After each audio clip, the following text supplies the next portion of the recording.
सध्या आपण रंकाळ्याजवळ आहोत आणि महानगरपालिकेनं अतिक्रमण करत इथे कारवाई केलेली आहे. तुम्ही बघताय की कशा पद्धतीनं खड्डे वगैरे खणलेले आहेत आणि त्याचं कारण महानगरपालिकेनं समोर केलं आहे की वाहतुकीची कोंडी.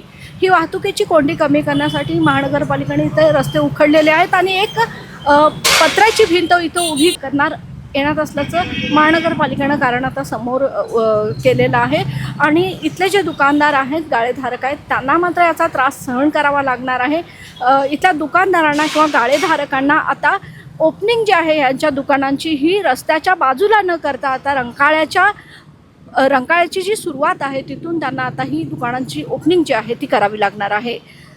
प्रसार माध्यमसाठी कॅमेरामन सोमनाथ यांच्यासह सुनंदा नाईक, कोल्हापूर. शहरातील रंकाळा परिसरातील अनधिकृत अतिक्रमणावर महानगरपालिकेच्या अतिक्रमण विरोधी पथकाने धडक कारवाई सुरू केली आहे.